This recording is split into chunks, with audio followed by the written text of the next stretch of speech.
This is my fourth video that looks at using the BeagleBone as a development platform for embedded applications. The previous videos introduced the board, looked at setting up a C++ development toolchain, and the last one looked at programming the GPIOs. This video builds on those three videos to look at how we can interface the BeagleBone to I2C devices. There's a huge range of I2C devices available, and understanding this bus really improves the capability or range of applications that we can develop with the BeagleBone, or indeed any embedded system. In this video I'm going to look at the Bosch BMA180, which is an accelerometer, or to be precise, a digital triaxial acceleration sensor. The BMA180 is tiny, about 3 mm squared, and it's less than about 1 mm high. It's a sensor that is in a 12-pin LGA package. I don't have the tools to work with this sensor in this form, but thankfully SparkFun supply a breakout board for this sensor with the device already in place. It costs about $30 and has the external components such as the blocking capacitor in place. The other reason that I've chosen this board is because it works at 3.3 volts, and as a result I don't need to add any bidirectional level converters. The BMA180 uses MEMS technology, which stands for Micro Electromechanical Systems. These are systems that are between 1 and 100 micrometers in size, so up to about 1/10 of a millimeter, where they consist of physical sensing devices and some type of microprocessor connected together. The BMA180 senses acceleration on 3 axes, and it has 7 configurable G ranges from ±1 G to ±16 G. It senses temperature for internal temperature compensation, and it makes these values available as well. The 4 sensors are analog sensors, where they're converted from analog to digital using a 14-bit A to D converter. There's a digital block also that can filter the data on board using 10 different selectable filters. And on the right hand side you can see that there's a facility for I2C or SPI output, and that there's also a user configurable interrupt possible as well. In this video I'm going to look at how we can attach a device to the I2C bus and how we can build a program that runs on embedded Linux and can read or write to that device.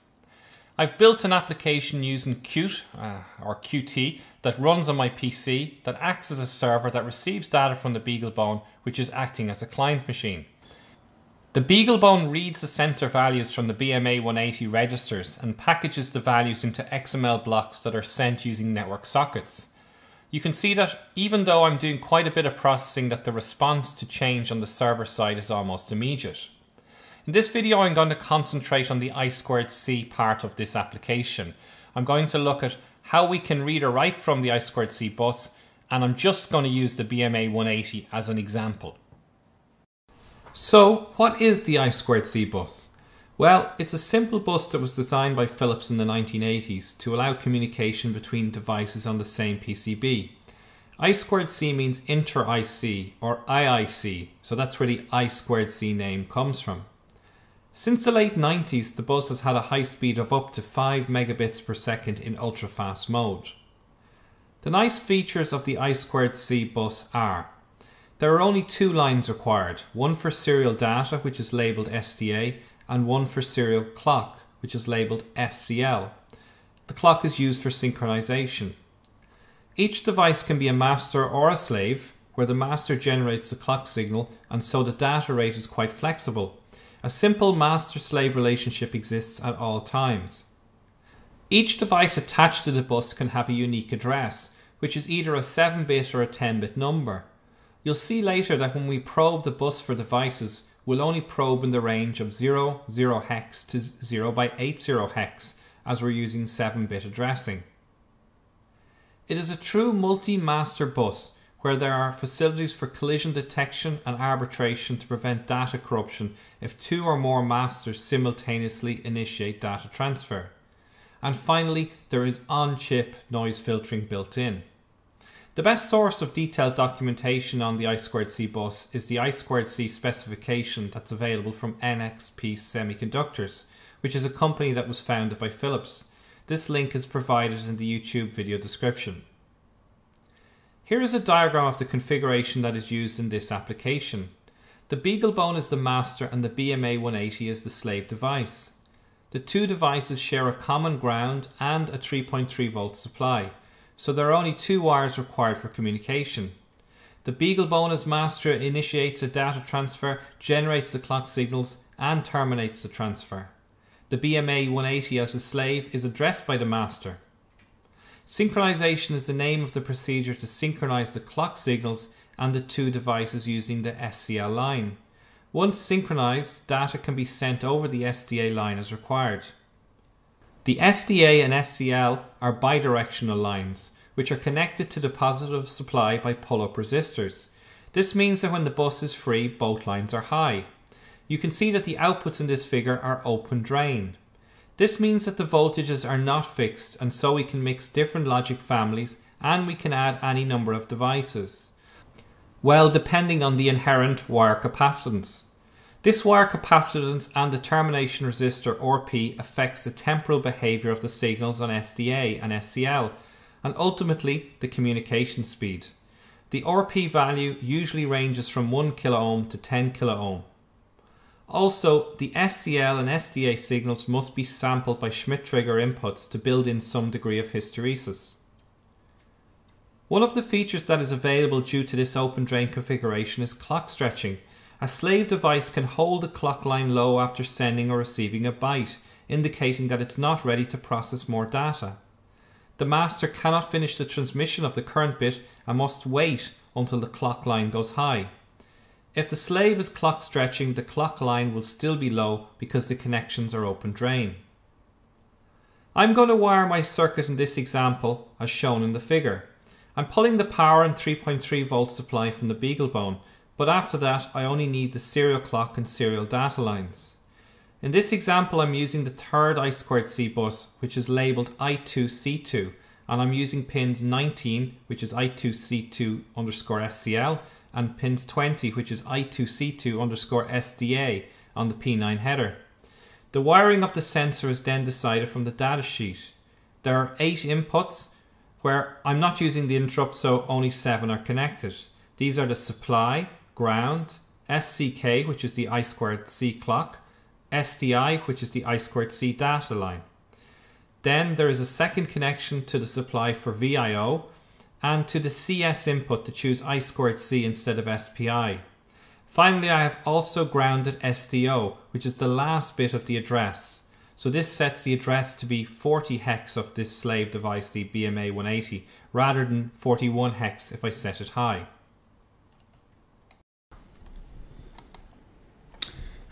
I'm going to use the I2C tools on my BeagleBone. So the first thing I'm going to do is connect to my BeagleBone. It's at that IP address, log into my BeagleBone. And in this case I'm using Linux 3.2.0. It's a Ubuntu build that I have myself. But the steps are pretty much the same whether you're using Ubuntu or Angstrom, it doesn't really matter. I'm going to begin by accessing and using the I2C bus using the I2C tools. This is a Linux package that allows us to probe the bus and to access devices that are attached to the bus. The first thing we have to do is make sure we have the tools. So we would do this by say sudo apt-get update to, in this case, update the package index on the BeagleBone, just to make sure that I have the most up-to-date version of the packages. So it goes through an update, and I think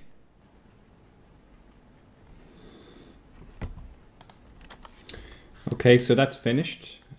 So we've updated the list of packages. We could just search this. We can do apt-cache search I2C, for example. And we can see there's a list of packages that mention I2C. The one we want is the very first one. It's a heterogeneous set of I2C tools for Linux. Now, I have this installed, but just to show you the step, sudo apt-get install I2C tools. Just make sure I've got the most up-to-date version. So I already have the newest version, so I'm all up to date. But that's the way that you can install these tools.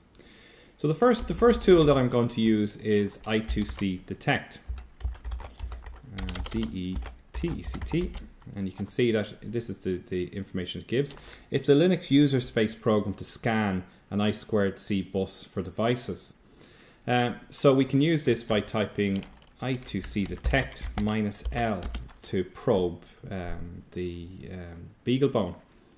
So this lists the I2C buses that are available on the BeagleBone. I've made a slight modification to the setup of my BeagleBone to enable the I2C2 bus. I think it's hidden to allow for the creation of capes, but if you do need access to a third I2C bus, it is possible to enable I2C2.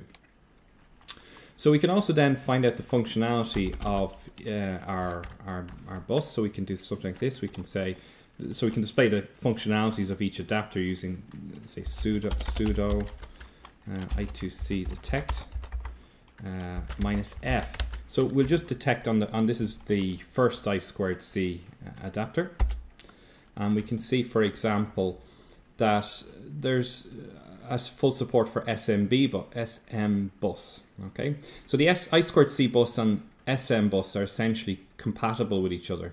So normally devices that are either master or slaves, and they're interchangeable between both buses. That's why you see SM bus functionality here when you probe this particular adapter. So you can see down here that this bus supports I2C block write and I2C block read. Essentially, this allows us to read or write a block of 32 bytes from or to a device, and it's quite efficient. Okay. So next thing I'm going to do is I'm going to look to detect a list of devices that are on a particular bus. So in this case, I'm going to probe the third I2C bus, where at the moment I've no devices attached. So I can do this by typing sudo I2C detect -or tree. And it gives me a warning here. This program can confuse your I2C bus, cause loss of data, and worse. That's pretty ominous. It's going to probe this particular file and read the commands. It's probing in the range of 0x03 to 0x77. So we'll continue, yes. Okay, so here you can see the typical output that we get. When you see that there's a --, this means that the address was probed and no chip answered. So there's no device at this particular address. You can see UU, it means that probing was skipped at this particular location. And this is probably because the address is currently in use by a driver. So it could suggest that there's a chip at the address, or that the particular address is just not available because of the physical set up. If you see an address number, then a chip was found at that address. Now what I'm going to do is I'm going to make a slight modification to my setup. So I'm going to plug in a couple of my wire so that I've attached the accelerometer now to the device. So I'm going to probe the third I2C bus again, where I've attached the accelerometer to pins 19 and 20 on the P9 header. So pin 19 is on the P9 header is I2C2 SCL. So that's the clock of the third I2C bus, which is I2C2, because they go I2C0, I2C1, I2C2. And pin 20 on the P9 header is I2C2 SDA. So this is the data line. So we've got the clock and the data line. I've also used pin 1 for the ground and pin 3, which is the VDD 3V3 EXP. And that's because I'm powering this accelerometer using a 3.3 voltage supply. So I'm going to do the same call again. So you see in this case here, we had these, the only thing that was found here were these UU values again, because these were currently in use. But now that I've connected my accelerometer, you should see a change. So agree to it this time. You can see that in this case we had --, so there was nothing attached there. But now in this case, the address is displayed. So this shows us 40, which means that I have some sort of device attached at location 40, because this is the address. If you look at the cross reference here, this is 40. So that would be 40, 41, 42, 43, 44 in hexadecimal. These are hexadecimal values up to F. Okay, so this means that there's a device now attached to the location 0x40, if you like. The BM-A180 accelerometer sensor has two selectable addresses on the I2C bus, so it's either 0x40 or 0x41, depending on how you wire it or configure it. So I've wired it to choose 0x40 by connecting the SDO input to VSS. If you wanted to get 41H, the hexadecimal value 41, so if you wanted the device to appear here, you connect the SDO input to VDD-IO. And that's a useful feature, because if you had two devices that were potentially had the same address, they would clash and you couldn't connect them to the same I2C bus. It also allows you to connect 6 of these devices to the BeagleBone. You could have it connected to 4.0 and 4.1 on the 3 buses and have 6 of these accelerometers on the same BeagleBone. There is something else we can do as well. We can also go, before I start probing this, looking at to read values on this particular device, at least we can see at the moment that the device has appeared. We can actually go and look at the device itself. So to do this, we go cd/sys and devices, platform, and we want to go into OMAP. Okay, and we're looking at I2C3. So see OMAP .3, I think it is. Okay, so we're in order. So here you can see that we've got our let's go into this I2.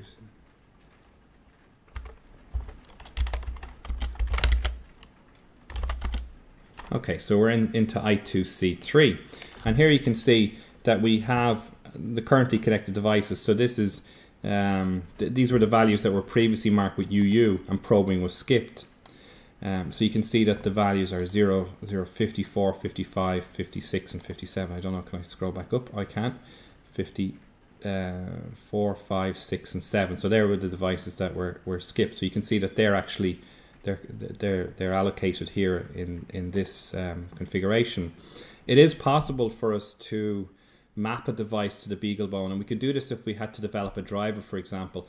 I'm not going to really cover that in this video or in this application because I want to do everything in user space. But if for some reason you wanted to develop or work in kernel space, you could do something like this. You could go sudo sh. We have to go into a shell, and we could do this. We could say echo.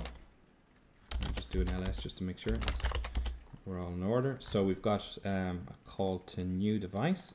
So we could say something like this. We could say echo BMA 180 by 40 was the address to new device.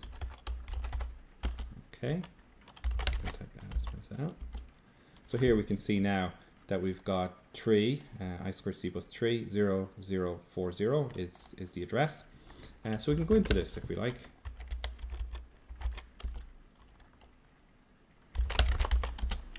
And we can see, for example, cat name. So if you were developing a driver, you could associate BMA 180 as the driver for this particular device.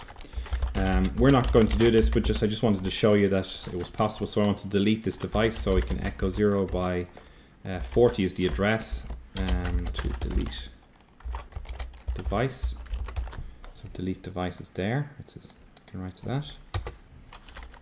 So 3040 was there, so we can go.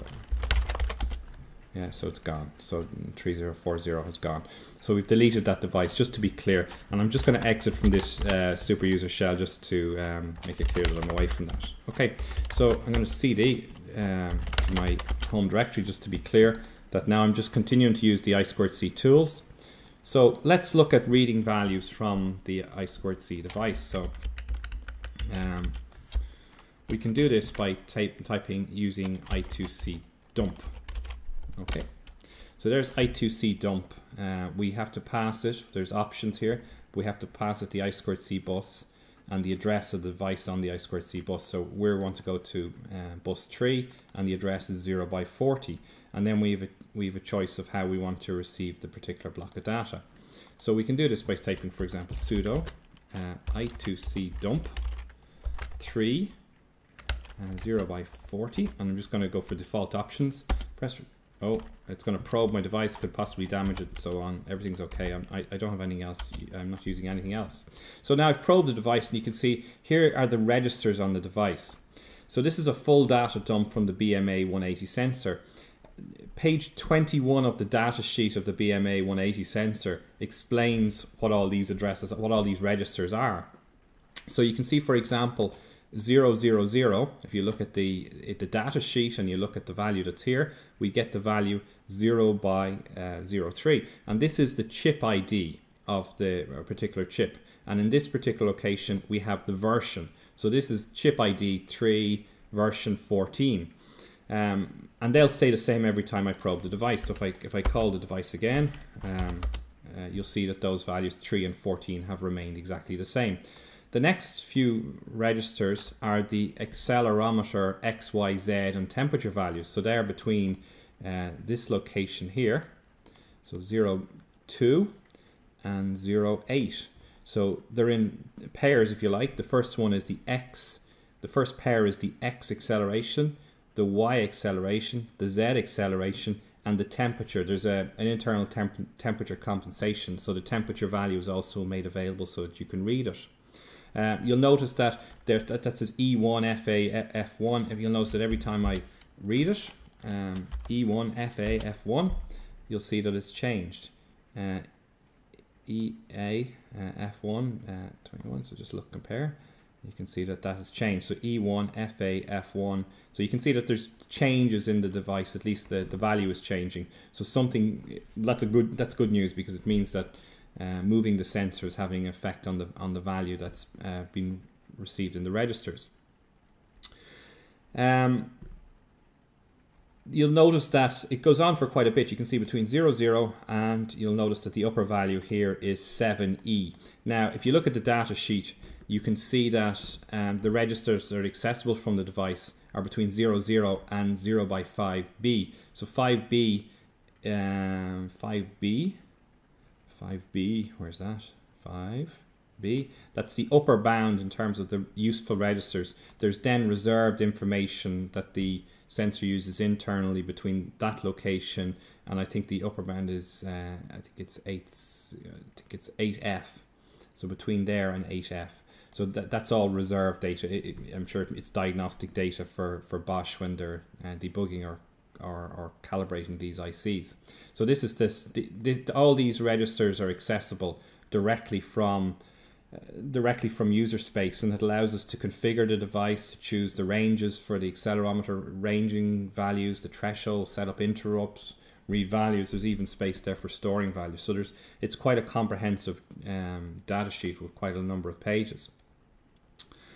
Okay, so that's how we can sort of do a data dump of the device. If we wanted to read a particular value, so let's look at, say we wanted to write a script at the command line, and we wanted to read this value in here directly from the chip on the bus. We can use a command called I2C get. Again, it's part of the IC2's tools. So this requires I2C get the bus and the chip address, and then the data address that we want to read from. So we can do this by saying, for example, sudo I2C get. -y is a handy option. It just says, rather than having to say yes every time, you can just use -y. And we're on the third bus. The device is 0 by 40, and we want to read in 0, 0. So the very first value at 0, 0. And you remember that was the number 03, the chip ID. So there we get our value back, 0 by 03. So that's the chip ID. If you remember, the next value, 01, was the version. So that's 0 by 14. Say we wanted to read in the most significant bit of the accelerometer. Well, we can type that by, if we look up the data sheet, we can see that that's actually address 3. Okay, so this returns 0 by FB. That's the most significant bit, but it's kind of slightly complicated. That's bits 6 to 13 of the number. It's a 14-bit number, and there's bits 6 to 13. The least significant bit has 6 bits. That's because 2 of the 8 bits are being used to tell you if there is a new value present. And then the overall number, when you combine the most significant bit and the least significant bit together, is in 2's complement. So that means that you have the possibility of negative and positive accelerometer values on the x-axis, and that makes sense. If you rotate to left or right, for example, you will get negative or positive values.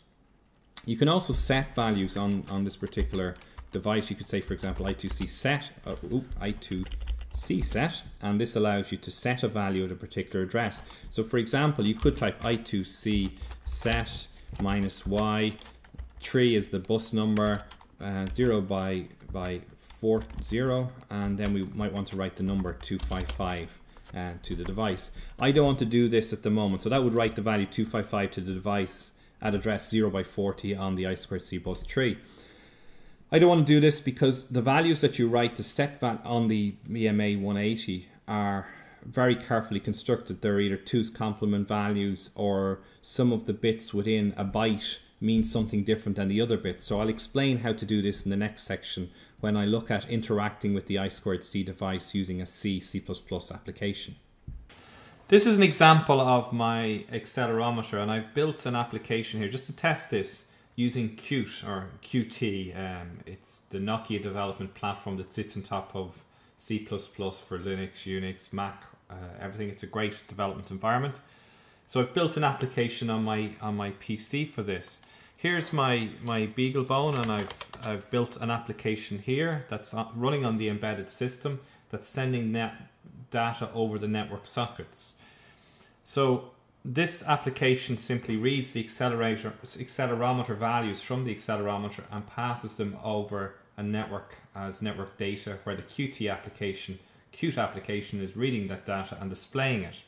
So to run this robot platform application, I'm just going to execute here sudo /robot platform. So that executes here, and then just pull up my Qt application. This is on my PC. You can see here it's running away, and you can see that the data, it's not bad. The axis here on the y-axis is the acceleration value. So that at the moment should be between plus and minus 1g. So at the moment the sensor's resting on the breadboard, so you can see it's quite noisy, but it's within a very, very specific range. We could low pass filter this, but that then would cause delays in terms of how interactive our application is. So for example, if I start to rotate this now, I'm going to rotate it around the y-axis. You can see that if we rotate it about 90 degrees, you can see that we're now having acceleration of 1 against the against, in this case, the blue with the y-axis.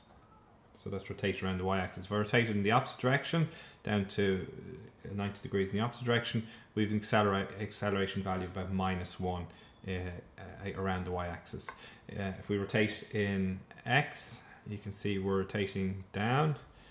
Again, that's -1 in this case in the x-axis, and then +1 in the x-axis. So you can see that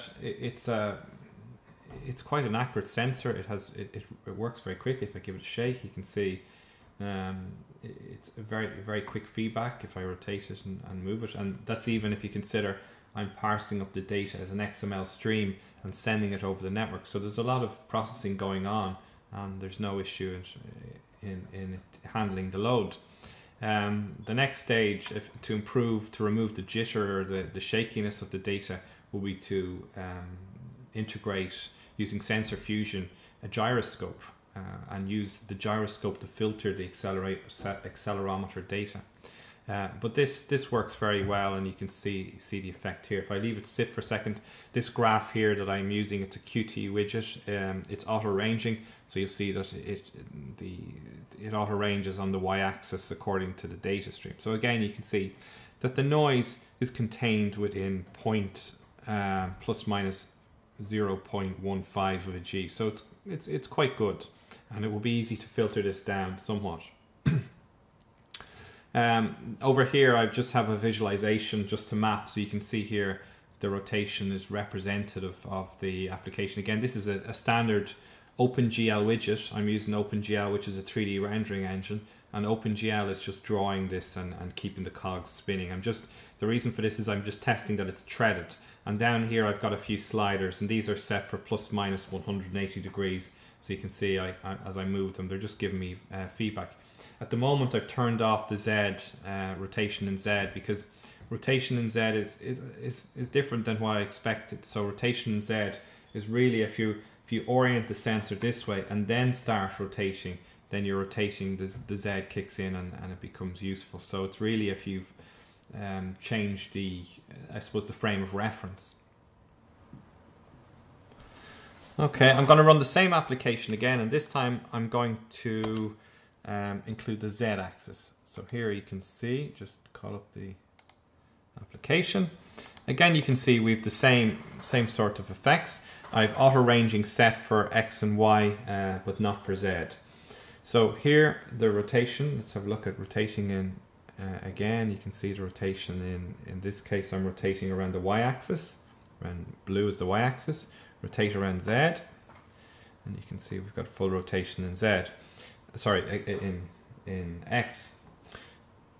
The z-axis, if we look at the value from the z-axis, really if we rotate the sensor here, now the z-axis is at 0, and if I rotate z, you see z is rotating around this direction. So it's really about orientation. So now we're rotating in z, and you can see the z value is changing. I just have to get the range. I have an auto range on z, so you can see we're getting the full range on z. Now at the moment I have the z, so when we sit it this way, z is actually sitting at -1g. So flat z is at -1g.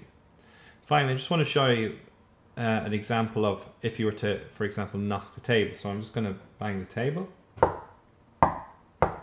You can see here that it's quite distinct in terms of detecting knocks or impulses, and it's quite good. It's quite fast reaction as well in detecting those values. So it's a very useful sensor, as I said.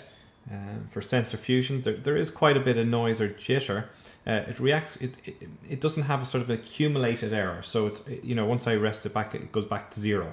There's no accumulated error like you get with a gyroscope. Okay, so the next thing I'm going to do is I'm going to show you how to build a C++ application that interacts with the registers on the sensor.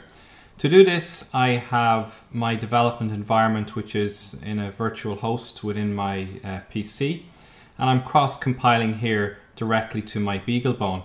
And I explained this in the previous video where I set up my development environment for cross-compilation. So please look at that video first if you want to understand how I've set up this development environment using CDT on Eclipse. Okay, so to build this the mechanism for interacting with the sensor, I need two things. First of all, I need my development environment, and the next thing I need is my datasheet. And datasheet for the BMA 180, it's not too bad. There are some things now that I found were difficult to understand, especially the temperature values, and there were a few other funny things about reading and writing. But the full datasheet is there, and it gives good information about the features of the BMA 180. And there's one thing in particular that we need, if I just get down to it. Well, we need to understand first of all what these acceleration ranges are and so on, and the sensitivity ranges and so on, but not, okay, let me get down to the one that's most important to me. Well, this one's kind of important.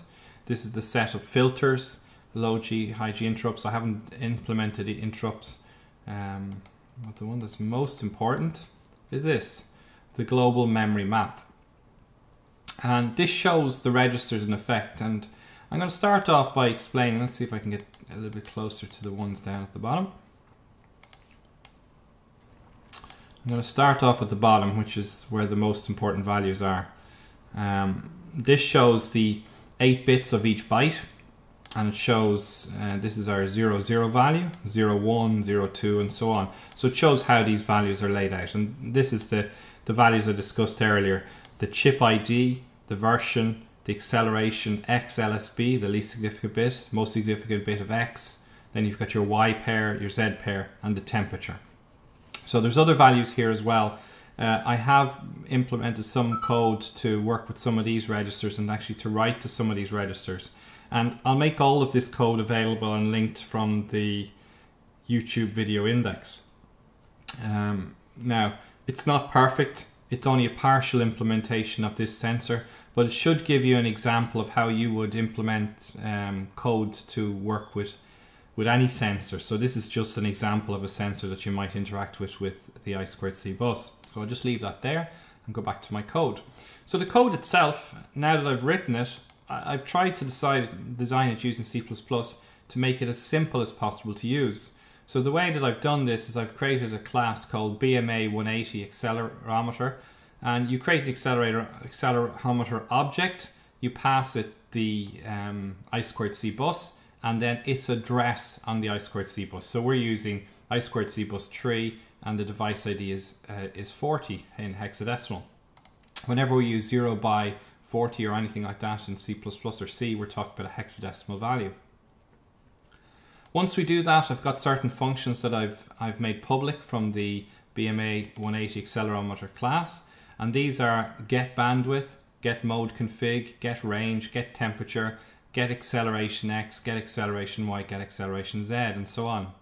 I also have this other one which is read full sensor state, and this is because I found that the most robust way to read the values from the accelerometer was to read the entire contents of all the registers into a temporary state. I found this is much more stable because of the fact that when you read using this particular device, when you read, it starts the next time you try to read again, it starts from the location after the last location you've read. So it can become, it's possible that you can end up with an offset. So the idea is that in this case here, we're setting up the accelerometer on this bus, and then we read the values. So I'm just going to show you first of all that this works. So project build all. So it's building it, and we're getting our full application. It's build with no errors, as you'd expect. I've just set it up, and then I'm going to copy my my application and paste. Okay, overwrite. So I have my value there. So I'll go in here and I'll execute this. So I'm in that directory. This is my shell, my secure shell onto my BeagleBone. So you can see I'm on my BeagleBone OMAP, and I can execute this by typing sudo /robot platform. Okay. I got the password wrong. Try again. Okay, so it executes. So you can see that, just to check that this is working correctly, X is -3. So I'm just going to rotate the sensor around the X-axis and execute again. And you can see that as I rotate it around the X-axis, try again. I have it now at 90 degrees. If I rotate it in the opposite direction, you can see that I've got a value in the opposite direction. So this is reading in the values directly from the BeagleBone. The temperature value has also been read, and I found it's stable, but it's only okay. It's about right at that value. Seems a little bit high. It's a bit colder in here at the moment. But anyway, the other values are read in. The bandwidth is 4, mode is 0, range is 2, and so on. I'll explain those values shortly. So that's the way that you interact with this class now it's written. So that's the reason I've wrapped it up as a C++ class, just to make it easy to decide what parts should be publicly accessible, what parts should be privately accessible. The way I've built the code to talk, I'm using sysfs like before, and I'm using the simple gpio.h file or class that I use, or well, it's not a class, it's a set of functions that I've used in the previous video on the GPIO example. And then in that video I discussed all of these functions: export, unexport, open, close, and so on. I just added one extra one in, which is GPIO OMAP mux setup, and this just allows me to set up the mux settings on a particular pin, just to say that a pin is a GPIO pin, or decide what it is. That's the only thing I've changed, but everything else is the same. So the only thing really here I have to talk about is these two files here, the BMA 180, the C++ header, and also the implementation. So I'm just going to give a quick scan of this. As I said, I'm making the code available, so I don't want to go through everything. That's my C++ file, so let's start with the header file. Okay, so the first thing I did was I set up all of these enumerations. And the reason I set up these enumerations is these are, for example, this is the bandwidth setup, and this is the G range setup. So I've enumerated a set of values against it, these range settings that align with the datasheet values. And the reason I've done that is because it makes the code much easier, and it means that it's not possible to set up or to input in an invalid value. So these enumerations are called BMA 180 range, bandwidth, and mode config, and these are the options in this case. If I go to the data sheet, I'll just zoom out a bit just to find out where I'm going. Let me see if I can find one of them just to show you. Here, for example, is the bandwidth. So you can see that the values that I've set align with this. So the bandwidth is, there we go. There's the bandwidth here, and there's the bandwidth in the table. So you can see the enumeration I've enumerated with numbers at the side just to be absolutely certain that I've enumerated it correctly. You can see here 10 hertz of bandwidth is equal to 0, 0, 0, 0. So it's the number 0. That's my 10, right up to my 1, 0, 0, 1, which is my band pass, which is 9. 8 plus 1 is 9. So this enumeration just aligns directly with the data sheet and what's in the data sheet.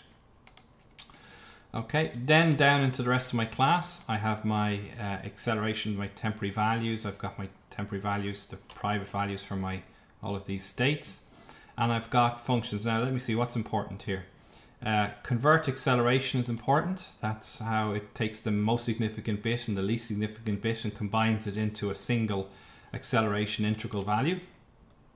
I have a write I squared c device, and maybe let's have a look at the read full sensor state. So I'll go in and look at that. So these are my functions that I've made public: the constructor, my display mode that's not really used, my read full sensor state, which reads all of the values, all of the registers in one go, my set range and set modes, and get temperature, get acceleration values. So let's have a look at the read full sensor state first of all.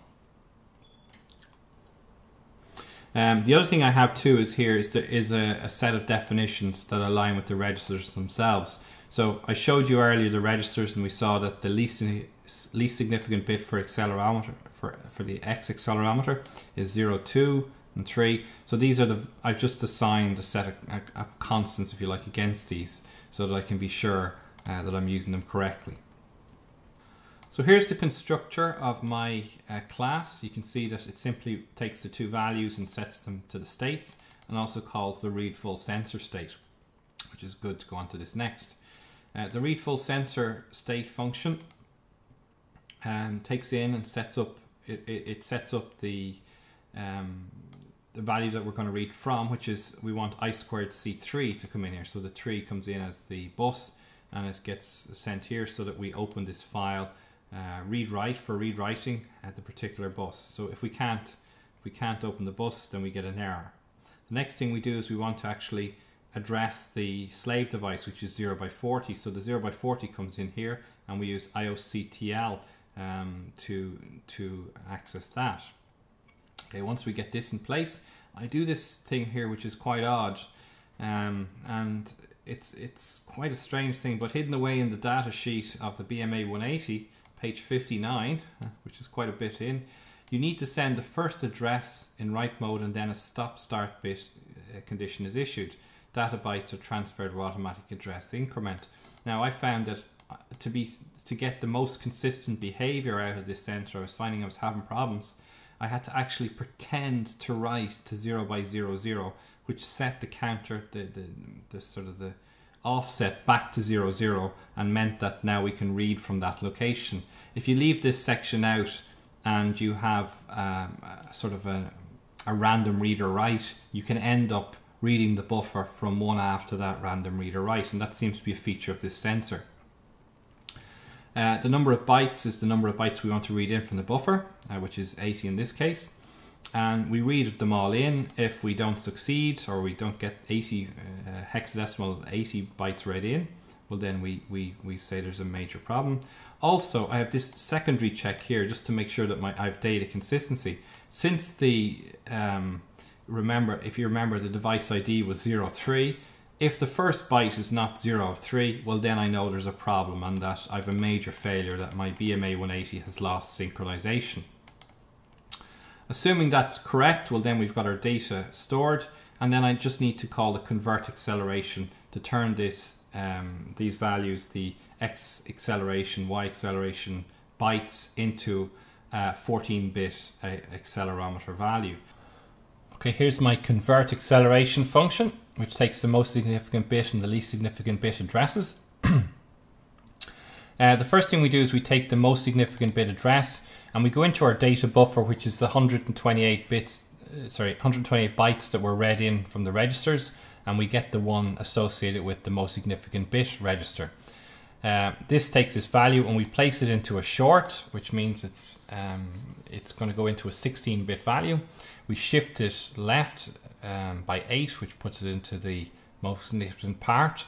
Then we OR it with the least significant bit address. So this essentially puts the least significant bit into the least significant 8 bits, and the most significant bit into the most significant part of the first 16 bits of the short temp.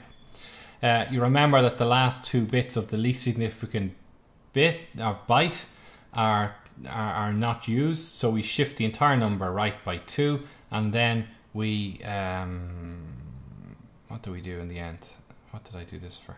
I invert it. Oh, it's a 2's complement number, so therefore I invert it and add 1. That's the way we convert from 2's complement, and that's my x acceleration value as an integral value.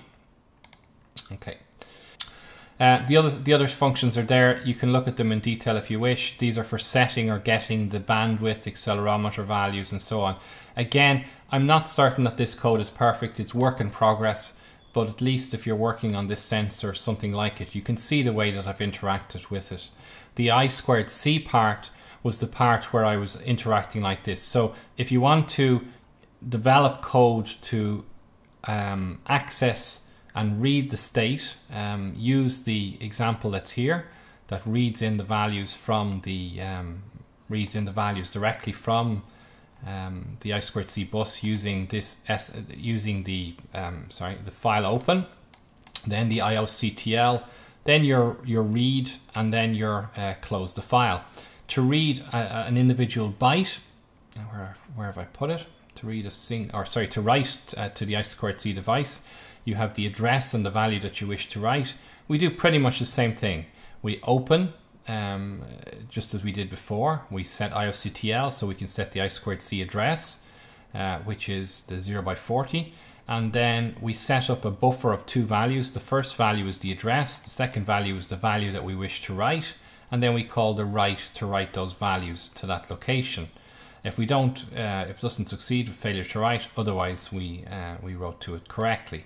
So it's a little bit different than what you've seen before for working with the GPIOs, but hopefully by using this code example, which as I said is linked to this particular video, hopefully it'll let you try and write code for interfacing to any I2C device.